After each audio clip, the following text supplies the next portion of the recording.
Hi guys, welcome to the channel, welcome to point of view drive of this car. So the new second generation of Nissan Juke.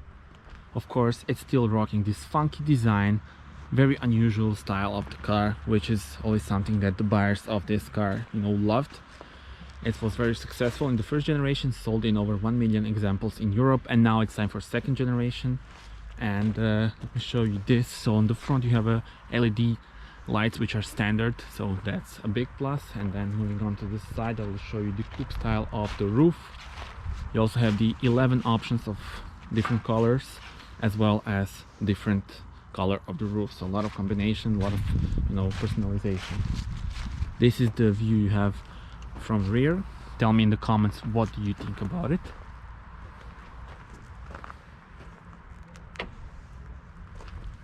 And if we open the trunk, it's much bigger than the predecessor, so more than 400 liters. Here also is wider, so that's a big plus, I think.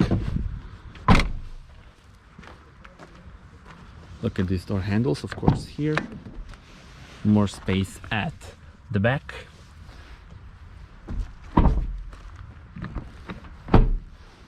And now stepping in, this is the interior, ambient lights over here. You also have new steering wheel, flat bottom. This is the main screen here, so this is digital, but this is the classic analog cluster. Maybe I would love this to be also digital. Main screen over here, I love these air vents, they look very nice indeed. AC are, the AC controls are still here on the buttons, big plus for that. Start stop button, also this is illuminated.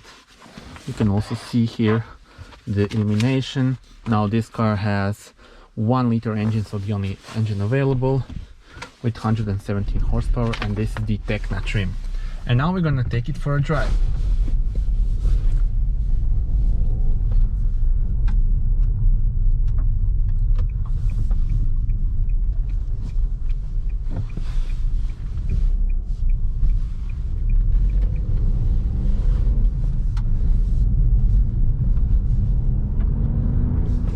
And now we're gonna take it for a little spin, and I'll show you how does this car drive. Basically there's only one engine available. It's a 1 liter 3-cylinder turbocharged petrol engine producing 117 horsepower with 200 newton meters of torque.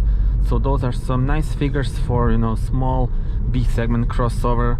And this car also sits on the new platform, which enables it to be much better on the road, have better driving characteristics.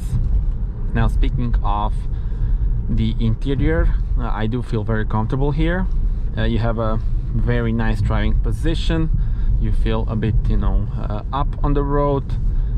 In front of me there's a nice shape of steering wheel, flat bottom. You do have a digital screen here in the middle,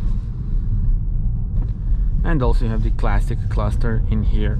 You have a very nice 7-inch touchscreen in the middle, air vents. The AC is controlled with this regular buttons, just like it should be. And yeah, well, let's see how does this car go.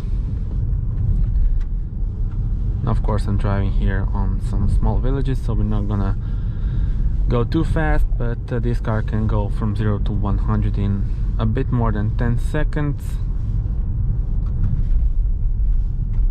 And yeah, tell me in the comments what do you think about the design itself of this car.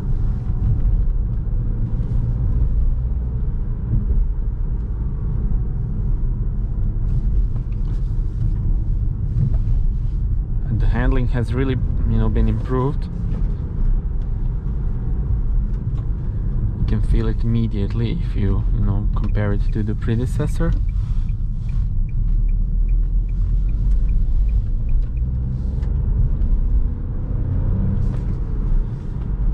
You have 200 newton meters of torque, all the way from 1500 revs up to almost 4000. So you really have the power constantly, so that's a cool thing.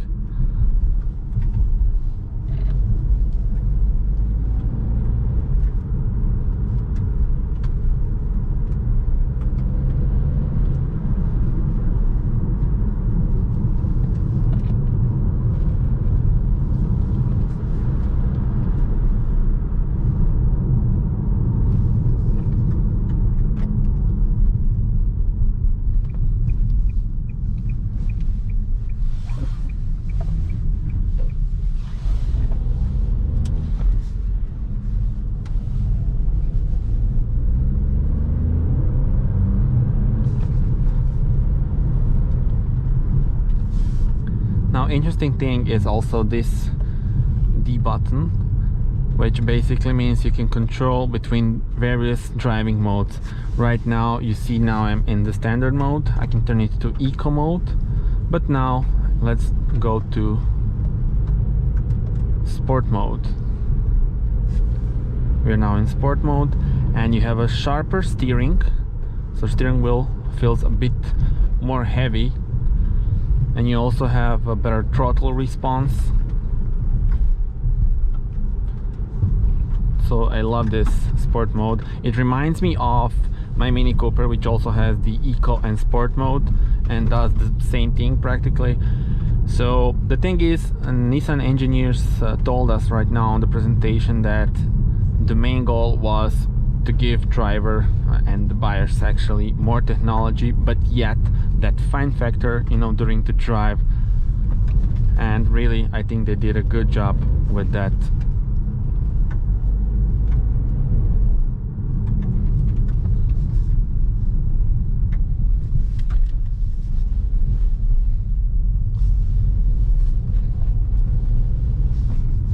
Let's see how does the map look. There you have it, is the navigation.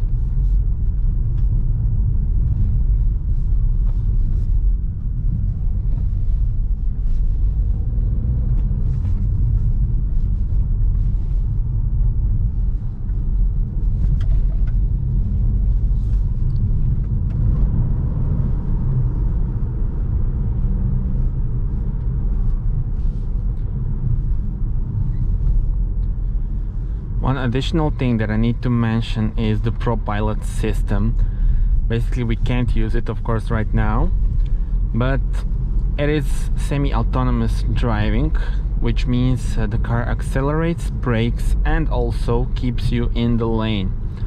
You can use it, for example, on the highway. I also, you know, tried it with a Nissan Leaf, so the electric model. It's working very well, especially in the longer road trips. For example, you can just follow the car in front of you, and the car, I mean your car, will do all the maneuvers needed. So it will accelerate, it will brake, it will keep you in lane, so you can really relax. Of course, this is not the autonomous driving system, it is semi-autonomous. You need to be aware all the time. You need to put your fingers, I mean your hand, on the steering wheel, otherwise the car will, you know, turn off the system and alert you to, you know, take control of the car. But basically it's very useful, and a big plus for Nissan, which now offers this kind of technologies in Juke. And also Juke is the most connected car of Nissan, which means it has the Android Auto, the Apple CarPlay, everything is here. You also have the app on higher trims, which enables you to look at some of the stats of your car and do some actions from your phone, such as you know, unlock the door, turn on the lights, turn on the car horn. You can do a bunch of stuff with it. So really thumb up for Nissan engineers for doing that.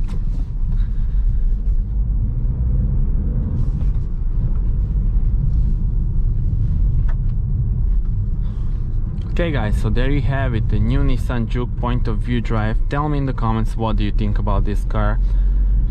When it started its you know, career, the new Juke was the first car in this class. Now of course it has a lot of opponents, so tell me in the comments, which one would you take in this sort of like a B segment crossover SUV? Do subscribe to the channel, as there will be plenty of car related videos. And yeah, well, that's it. Thank you very much for watching, and see you on the next one. Bye bye.